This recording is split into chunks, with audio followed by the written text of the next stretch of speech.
Uma questão que eu quero colocar aqui inicialmente é falar sobre a minha vida de empresário. Eu sou o dono da Minas Mais Telecom. É uma empresa, um player de internet que fornece internet para os mais variados provedores de internet de todo o país. Nós temos presença a nível nacional, estamos agora, em especial, atuando em 18 estados, e para conseguir isso não foi muito fácil, né? A internet no Brasil iniciou-se em 1999 e, à época, não tínhamos tanta tecnologia que temos hoje. Foi necessário transpor barreiras, buscar inovação, fazer algo diferente, algo que exigia um grande esforço, principalmente de um empresário que vem de uma história pobre e humilde. Eu levei a internet aos mais diversos pontos do país, principalmente no interior do Brasil. A Minas Mais me proporcionou saber, me proporcionou conhecer de perto as necessidades do Brasil. Por exemplo, levei a internet em Colinas do Tocantins, né? Levei a internet em Pau d'Arco, no Pará. Levei a internet em Primavera do Leste, em Luiz Eduardo Magalhães, em Barreiras, Mimoso do Goiás. Levei a internet, por exemplo, em Jeremoabo, na Bahia, onde até hoje não tem energia elétrica, né? É uma cidade que funciona com geradores elétricos. Nessa caminhada eu percebi que o Brasil teve grandes conquistas, contudo está pelo menos uma década paralisado. Essas conquistas se dão nos últimos 30 anos, ao meu ver, em 3 aspectos fundamentais. Primeiro, a consolidação da democracia. Os brasileiros têm uma grande riqueza, uma riqueza invejável em muitos pontos do mundo, que é esse sistema de governo democrático. O segundo, o Brasil conseguiu estabilizar sua moeda, consolidar o capitalismo e ganhar um espaço importante no mercado nacional e internacional. Terceiro, o Brasil evoluiu muito na educação, na saúde e principalmente na tecnologia. Eu percebo que a maioria das pessoas não sabem, mas o Brasil é um país altamente tecnológico. O Brasil distribuiu renda, diminuiu a fome, conseguiu erradicar, por exemplo, a febre amarela. O Brasil tem, sim, importantes conquistas maravilhosas do povo brasileiro nas últimas 3 décadas. A meu ver, o Brasil pecou, e muito, em não investir o suficiente em infraestrutura e logística, não investir o suficiente em educação e saúde, e principalmente investir o mínimo, ou menos que o mínimo, em saneamento básico e no tratamento da água. Isto é um descalabro, pode-se dizer, porque nós temos uma Constituição que força os governos a fazer os investimentos, tem os números plotados na lei, mas que simplesmente os governantes não cumprem essa lei e não fazem esse investimento da forma adequada.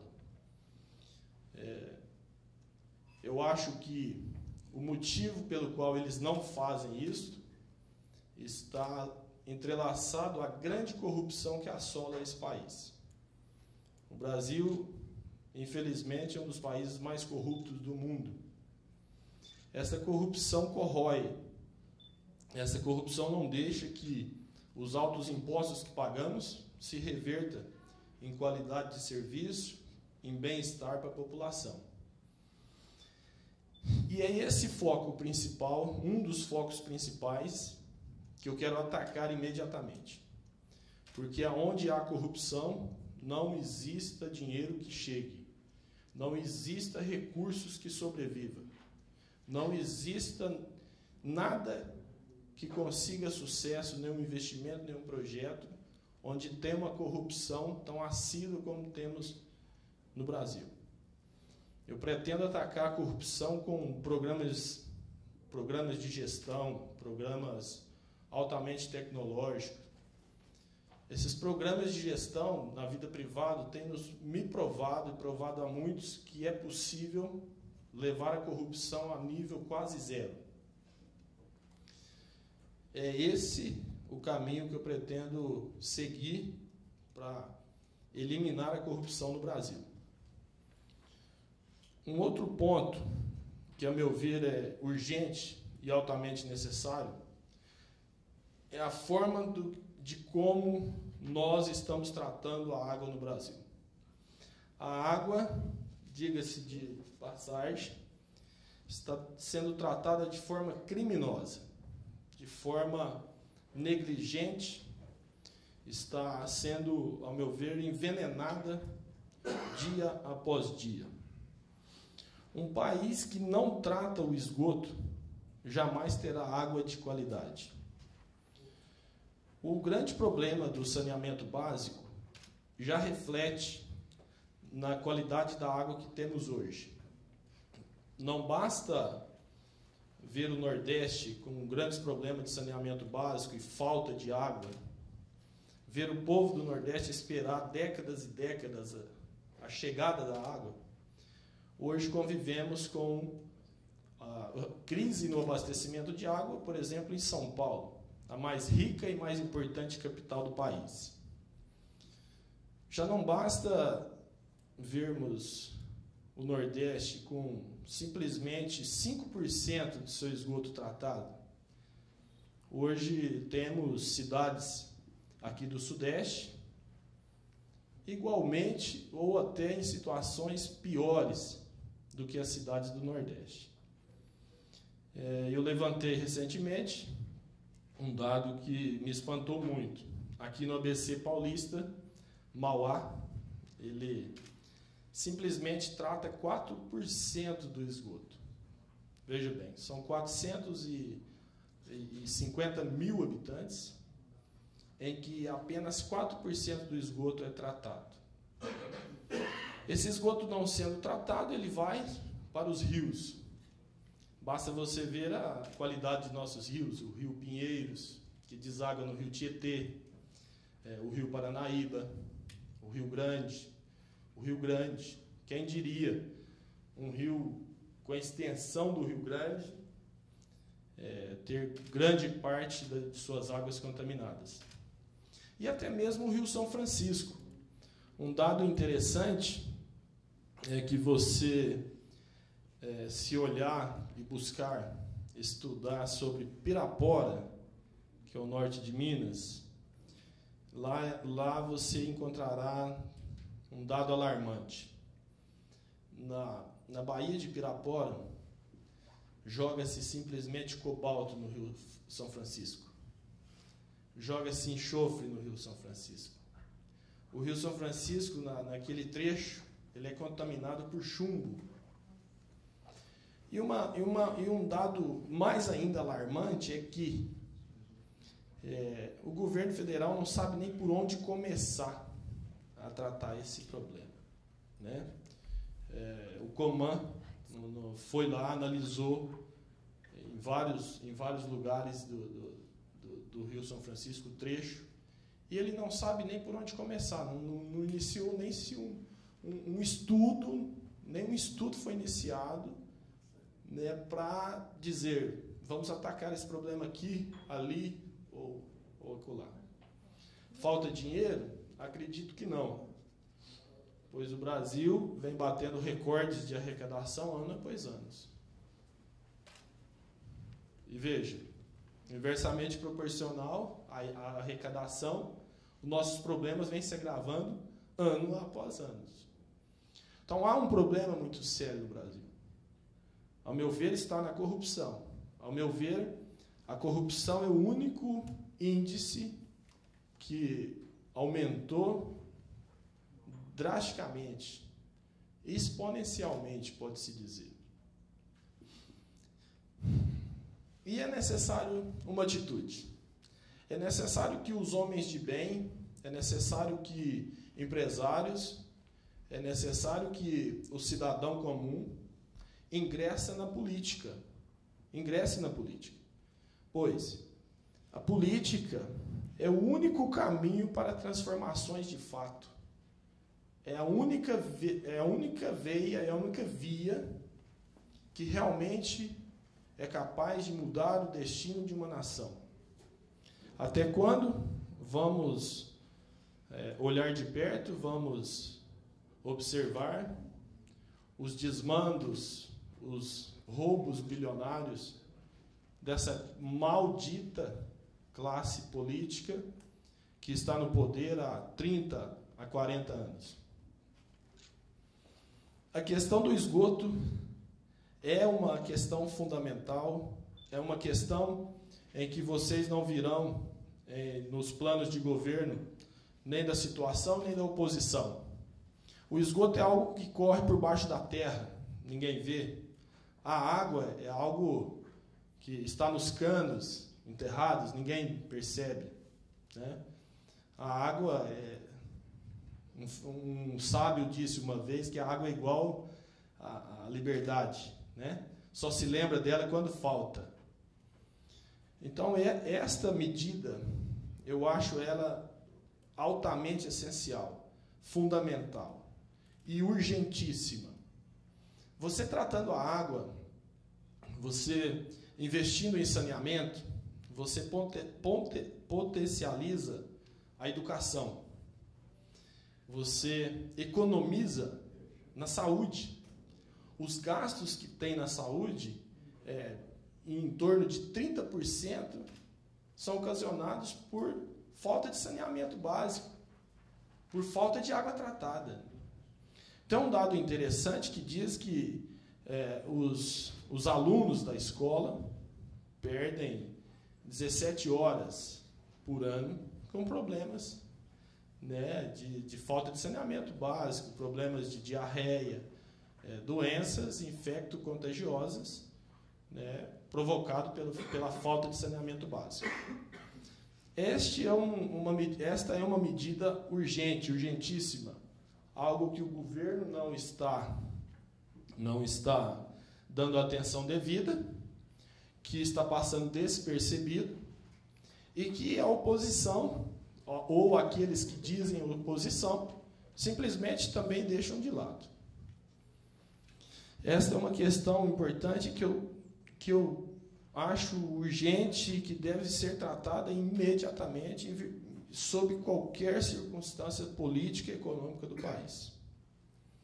Uma outra questão que eu quero colocar aqui para vocês é em relação à minha oponente, a indicação ao cargo de candidata a presidente da República, a Denise Abreu, ex-diretora da ANAC, ex-chefe da FEBEM de São Paulo, e ocupou alguns outros cargos. Eu não consigo aceitar que meu partido indique uma pessoa com tais problemas a disputar o cargo de presidência da República. Eu não consigo aceitar, e uma grande parte do partido, eu diria que a grande maioria, não é conivente com a pré-candidatura e com a candidatura de Denise Abreu. Essa senhora, em abril, foi denunciada pelo Ministério Público por um crime doloso, por participação direta na grande tragédia aqui de São Paulo, todos sabem, de Congonhas, de 2007, em que matou 199 pessoas e destruiu um prédio comercial. Esta mulher está sendo acusada de manipular uma desembargadora da Justiça com documentos falsos, né? Está sendo acusada de ter feito tudo isso em favor de uma companhia aérea.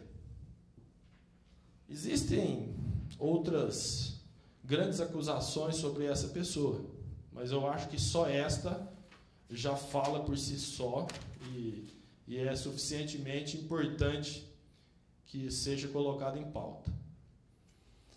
O PEN 51, o Partido Ecológico, um partido ecológico jovem, está na primeira eleição, né, vai disputar a primeira eleição agora. A premissa principal do PEN é a sustentabilidade, combate à corrupção, principalmente. Uma premissa que eu acho interessante no PEN é a colocação, a disposição do PEN em mostrar uma nova via, em mostrar um novo caminho, em apresentar novos políticos com uma nova visão, com um novo ideal, né?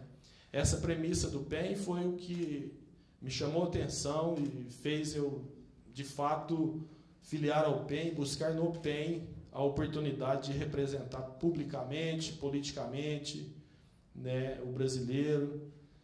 No PEN eu vi um espaço para, de fato, colocar em prática aquilo que não está sendo feito, aquilo que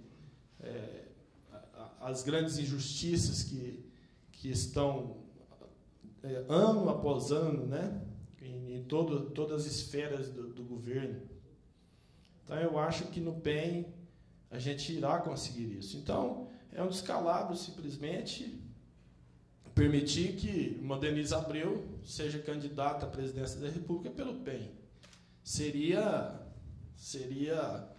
pegar todas as premissas do PEN e jogar água abaixo, né? Como diz. Ok? Eu vou me sentar e vou responder as perguntas de quem fique à vontade, né? E me pergunte, que eu estarei aqui, apoiado pelo nosso Ricardo Café. Tá? Muito obrigado.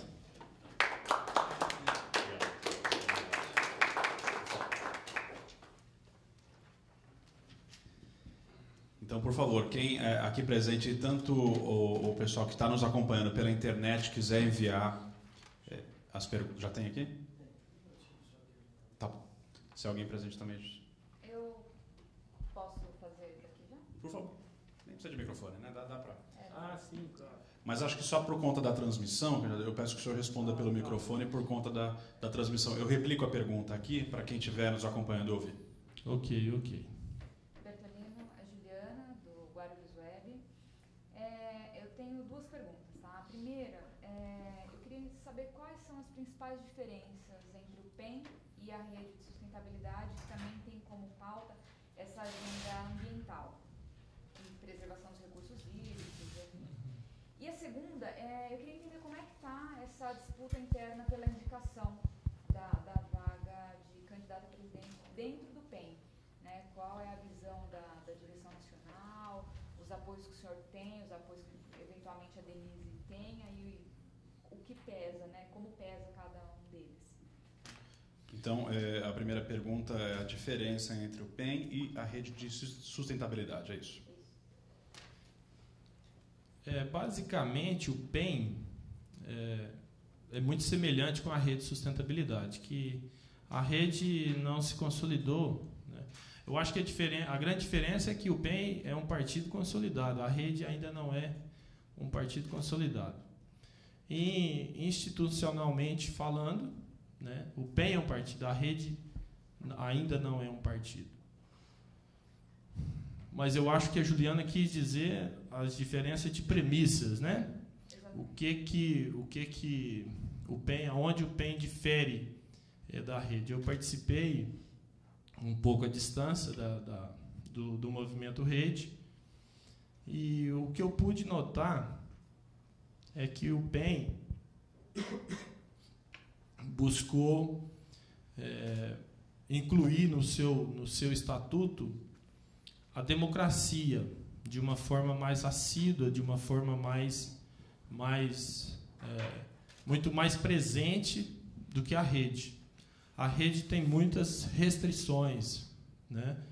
Não é simples você simplesmente preencher uma ficha e se filiar à rede. A rede impôs uma grande restrição à filiação, uma grande restrição na conduta dos seus filiados, né? Algo que é bom, é legal, mas que chega a ser impossível em alguns casos. O PEN não, o PEN já é mais democrático. O PEN, ele sempre esteve aberto às pessoas, a todo brasileiro, né? Quem quer que queira fazer parte do PEN, só filiar e simplesmente já faz parte do movimento PEN. Eu acho interessante esta conotação e esta diferença entre a rede e o PEN, porque o PEN acredita na instituição da justiça, ele acredita na lei da ficha limpa, ele acredita, né, que qualquer brasileiro pode fazer parte de um partido, o que a rede tem algumas restrições. Eu acho que fundamentalmente esta é a diferença. Dentro do PEN, respondendo já a segunda pergunta, entre eu e a Denise Abreu, claro, a Denise Abreu tem alguns militantes do PEN que o apoiam. É natural isso. Eu tenho uma boa parte do PEN que me apoia. Só que o que nós temos em comum, tanto eu como a Denise Abreu, é que fazemos parte de um partido altamente democrático. E hoje, a posição do PEN é que iremos disputar a convenção dia 14 de junho. Tanto eu quanto a Denise Abreu. E eu acredito, eu estou convencido de que vencerei facilmente esta convenção e me tornarei o candidato do PEN na disputa à presidência da República. Já temos uma pergunta aqui que chegou pela internet também. André de São Paulo pergunta: quais são suas propostas para a educação? Essa é uma pergunta que eu tenho respondido em minha fanpage com uma certa frequência. Olha, Ricardo, eu acredito que ele seja jovem, viu? É uma coisa que me chama a atenção e que eu fico muito feliz, é de ver o jovem preocupado com a educação. Veja bem, não são os pais, são os jovens, aqueles que de fato sentem a necessidade de uma melhoria intensa na educação. Eu tenho em meu plano de governo, eu estudei e desenhei esta proposta durante anos, e tem o nome de Estude Feliz. Esse Estude Feliz é algo igualmente importante em todas as esferas governamentais, porque trataremos da educação, né, como um investimento necessário e urgente, mas que um investimento que colheremos frutos daqui a 20 anos, 30 anos, né? É a mudança de fato, né?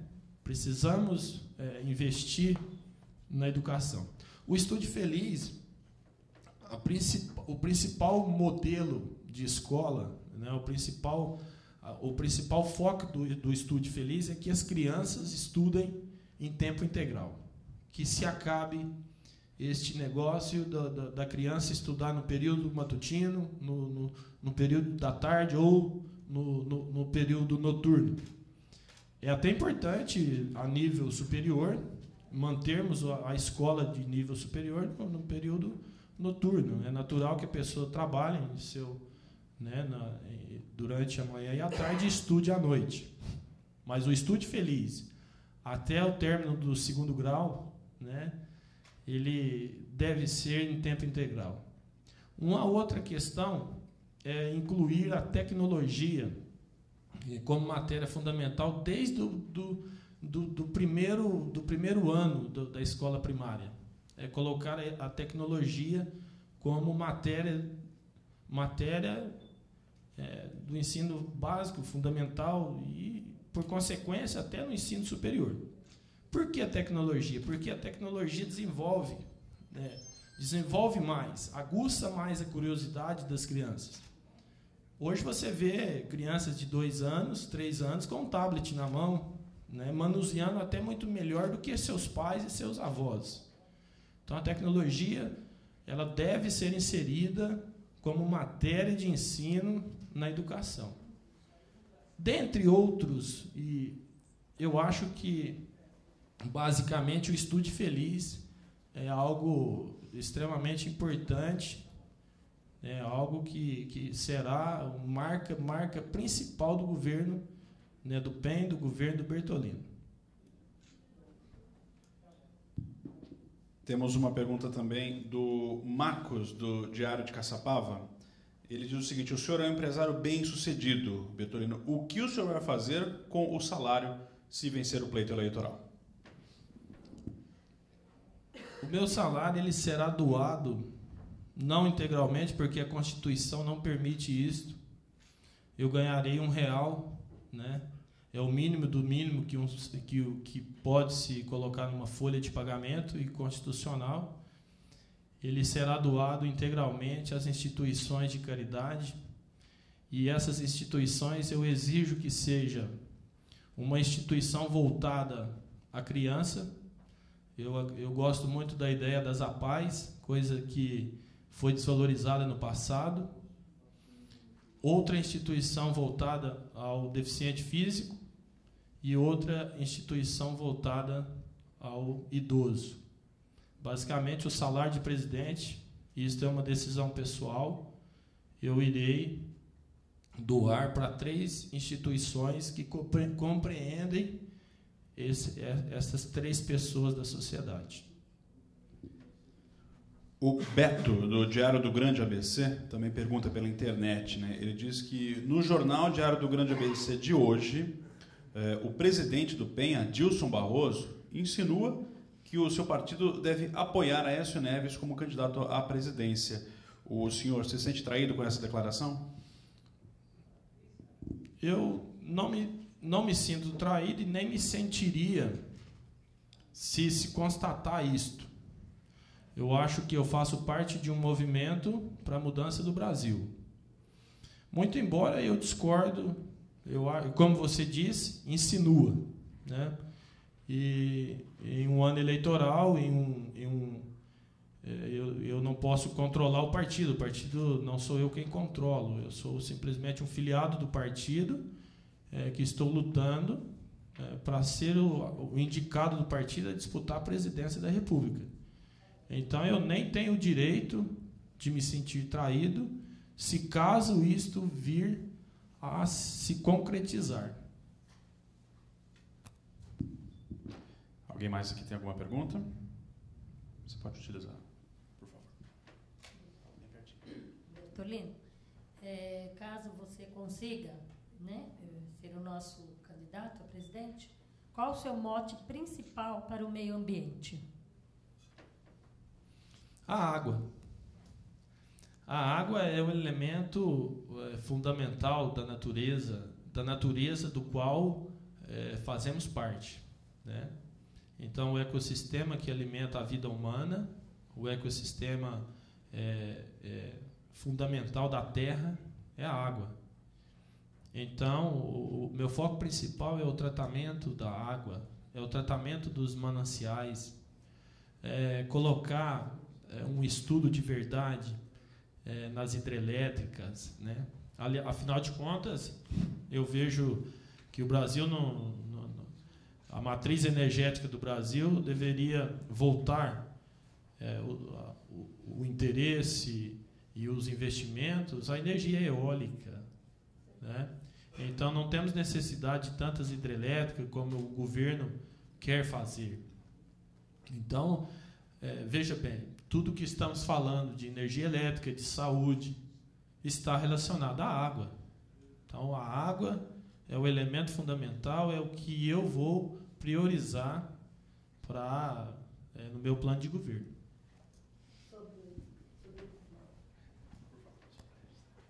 Me interessa muito o meio ambiente, então eu gostaria de saber também qual o seu objetivo, que ideia teria para o desmatamento, que está sendo assim, uma coisa absurda no nosso país. A minha colocação e a minha posição sobre o desmatamento é que se erradique o desmatamento. O Brasil e o mundo tem necessidade de desmatar mais nenhuma árvore. O desmatamento deve ser erradicado de forma veemente, né? O desmatamento não cabe no governo que preza a ecologia. Alguns se perguntam, e esta questão faço questão de antecipar a resposta, como que faremos para aumentar a produtividade, uma vez que se você não desmatar, a população está aumentando e você tem necessidade de área para produzir alimentos. Isso é um erro muito grave que eu vejo, porque temos tecnologia hoje. Temos tecnologia, nós temos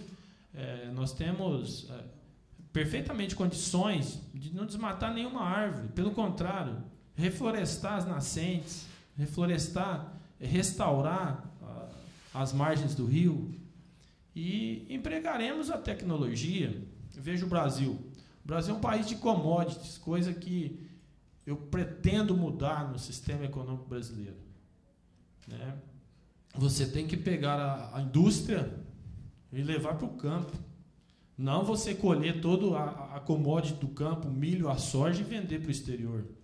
Você tem que beneficiar as commodities, né? E com isso, a gente triplica ou quadruplica a força de produtividade.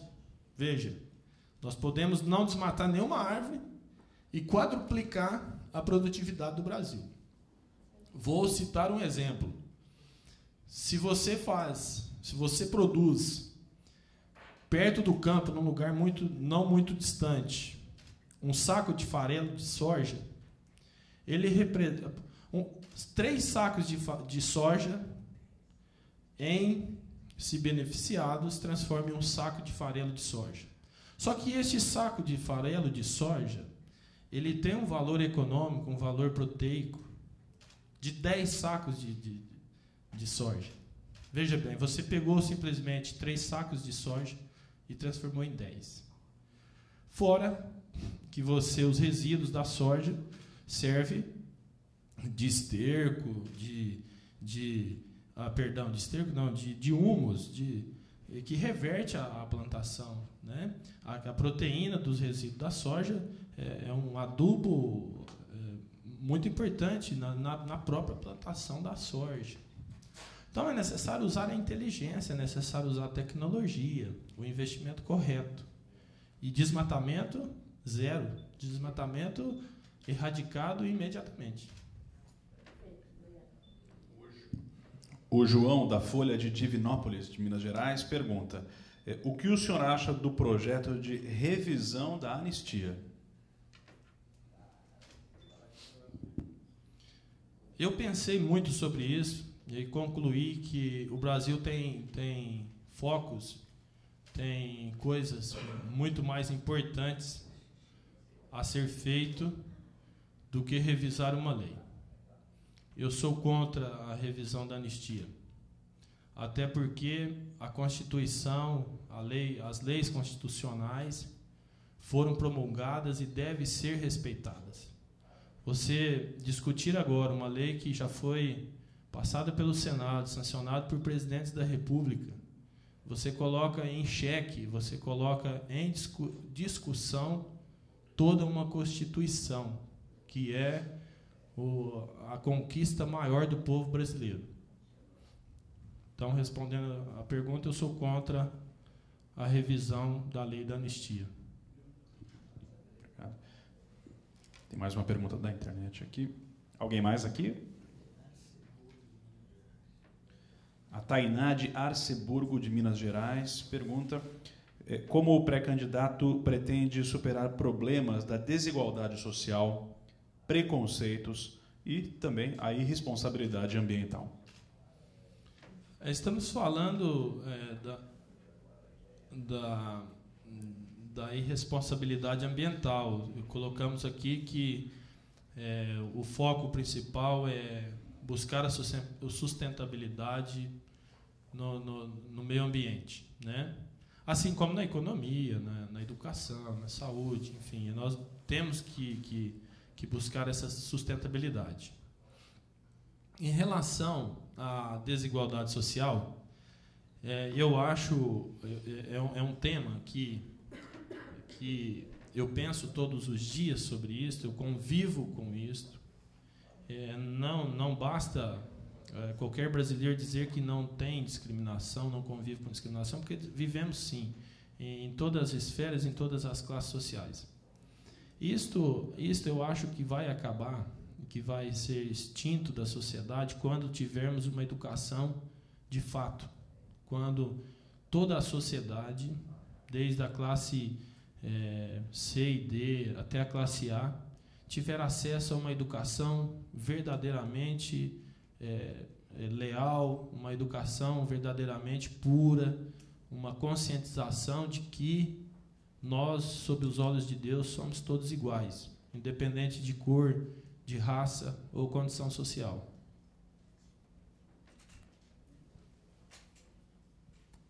Bertolino, bom dia. Meu nome é Caio. Bom dia, cara. Eu gostaria de saber quais são as ideias e projetos para a juventude, além do Estúdio Feliz. Aí tem muitos. Caio, eu tenho projetos para a juventude, porque eu também sou jovem, né? Eu tenho grandes projetos para a juventude. Vou falar um pouco da minha história. Eu sou o principal, uma pessoa, um jovem, que lutou para levar a internet, esta ferramenta fantástica, à sociedade, desde 15 anos atrás. Então, eu sempre pensei na juventude.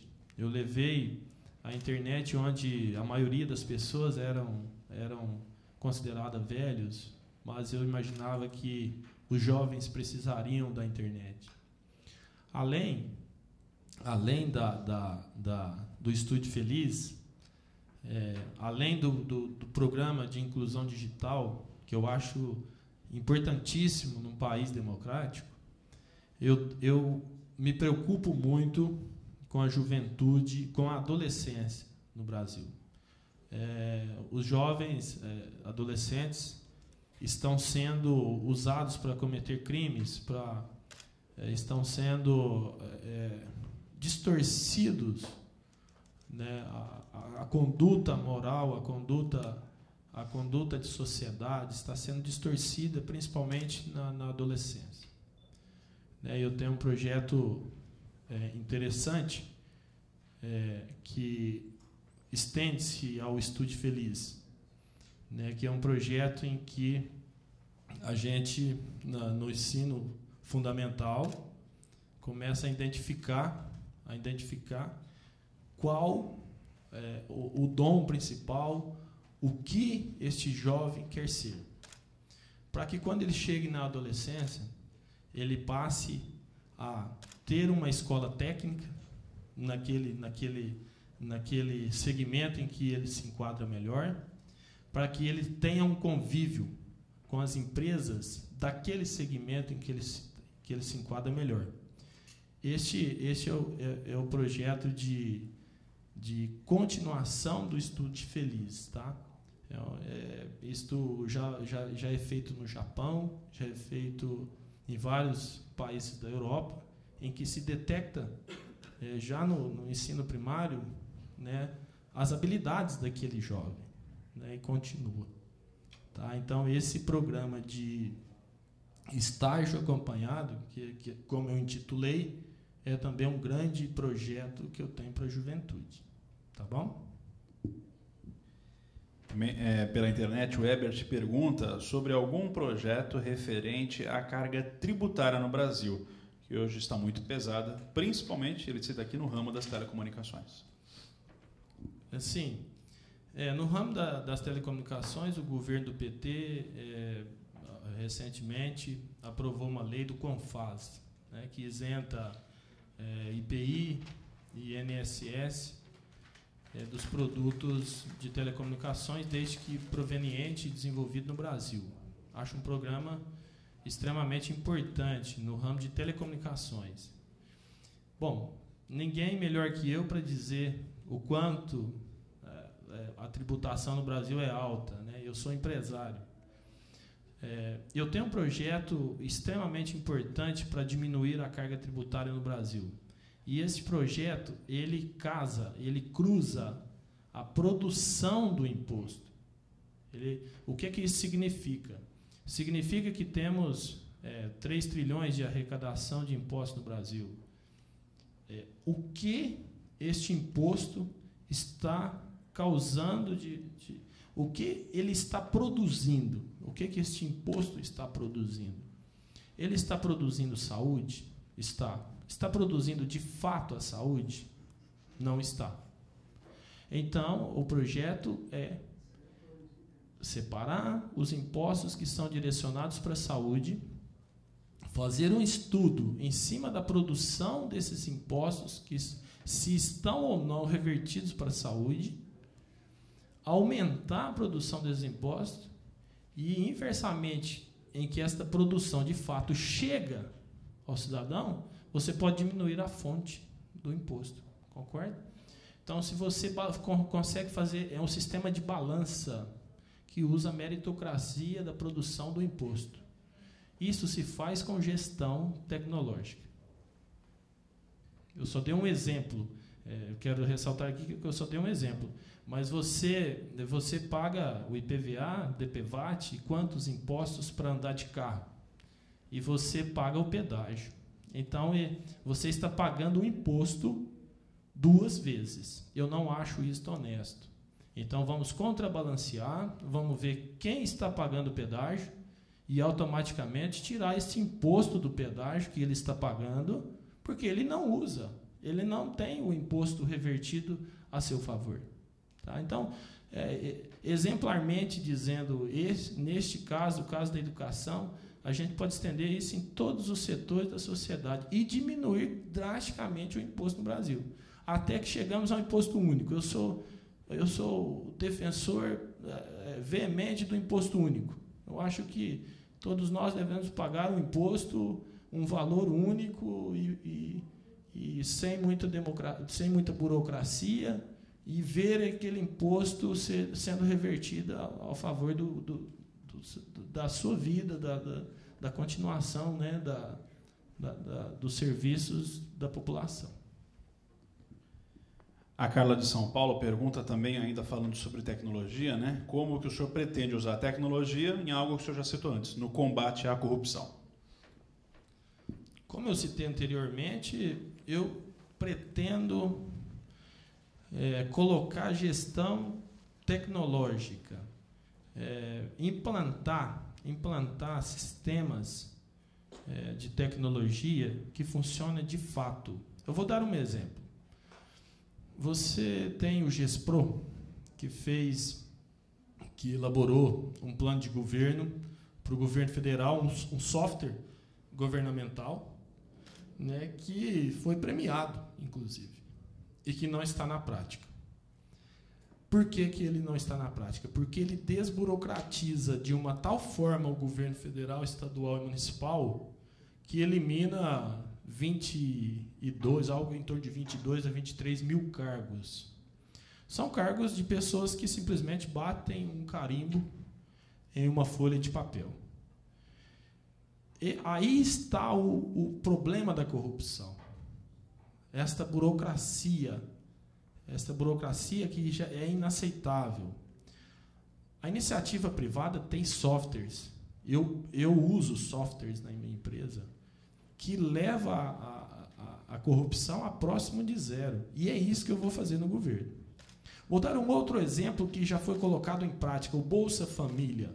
O Bolsa Família foi criado no Fernando Henrique Cardoso, no governo do PSDB, né? Mas o Lula tem um mérito fantástico nesta distribuição de renda. Ele colocou a tecnologia. Você depositava R$100, o governo federal depositava R$100 para o João do Facão, lá em Pará de Minas. Só que chegava lá nele mesmo, de fato, R$10. 90% se perdia no caminho, porque ele depositava na conta da prefeitura, que passava toda uma burocracia para chegar nas mãos do Sr. João. E chegava R$10. O que o governo fez? O governo Lula, o governo do PT, ele criou o cartão Bolsa Família, né? Usou a transferência eletrônica de fundos, o TEF. Tá? Então ele chegou no Sr. João e deu o cartão. E ele depositou esses R$100 na conta do Sr. João. Eliminou toda a burocracia. O que acontece? Hoje a gente vê um dos sistemas mais eficazes de distribuição de renda e de aproveitamento do recurso do governo federal em cima do Bolsa Família. Hoje, para ter uma noção, dos R$100, o Sr. João recebe R$97. Ele perde apenas R$3, que é a tarifa do banco, enfim. Então, tecnologia, ela é simples, ela é fácil, ela existe. Eu não sei o porquê, aliás, eu sei o porquê. O governo não implanta porque alimenta uma corrupção que assola o país, que trava o país. Mais uma pergunta, penso que deve ser do Herbert, que já perguntou anteriormente, se tem algum plano para a agricultura, especialmente na área da cafeicultura. O Brasil foi considerado e é considerado o país do café, né? O café inclui-se na commodity, no plano que nós temos das commodities. É bem sabido que o café brasileiro, o melhor café brasileiro não é consumido pelos brasileiros, ele é exportado. Eu não tenho nada contra a exportação do café, mas eu tenho contra o preço em que se exporta o café de alta qualidade. O Brasil, a exemplo da soja, exemplo do milho, e o café também, e a carne tem tido avanço significativo, mas o café ele deve ser beneficiado no Brasil. Ele pode sim ser exportado, sem problemas, mas desde que ele seja beneficiado no Brasil, para que nós realmente recebamos o valor justo pelo café brasileiro. Então, o café, como qualquer outra commodity, enquadra no meu plano de governo de industrializar o campo, de levar a tecnologia para o campo e deixar de ser um país de commodity e passar a ser um país industrializado de fato. Betulino, então, mais algum tempinho para você fazer suas considerações finais, por favor? Sim. Ok. Eu quero encerrar dizendo que eu tenho uma preocupação muito grande com o Estado, no que se refere ao papel social do Estado. Eu tenho uma preocupação muito grande da distância que está os governantes do povo brasileiro. Eu acho que se a gente não eliminar essa distância, não conseguiremos distribuir as riquezas do Brasil e não conseguiremos entender de fato o que o brasileiro quer, o que o brasileiro precisa. E essa distância também, ela me incomoda pelo processo democrático, ela afeta o processo democrático, ela coloca peso no voto, ela faz com que um brasileiro do norte ou nordeste tenha um voto maior ou menor do que um do sul e sudeste. É necessário imediatamente fazer as reformas políticas, implantar o voto distrital misto. É necessário imediatamente o governo, em todas as suas esferas, aproximar do povo, não somente na época de eleição, mas durante toda a gestão, para que, de fato, isto foi repetido desde Lincoln. A democracia, o poder é do povo. É o povo que tem o poder, é o povo que elege. É do povo, para que, de fato, desde Lincoln, o governo do povo faça e trabalhe para o povo, faça e trabalhe pelo povo, administra com segurança, com justiça, os impostos do povo, para o povo, pelo povo. Isto é dito desde o século passado e é necessário que se implanta isto no Brasil. O papel social do Estado no Brasil deve mudar drasticamente, urgentemente. É com essas palavras que eu encerro aqui, né, esta manhã maravilhosa de terça-feira, ao 12h10, a entrevista com vocês. Tá bom? Obrigado, Bertolino. Obrigado pelas palavras. Obrigado pela presença de todos e também por quem está nos acompanhando pela internet. Muito obrigado. Bom dia a todos.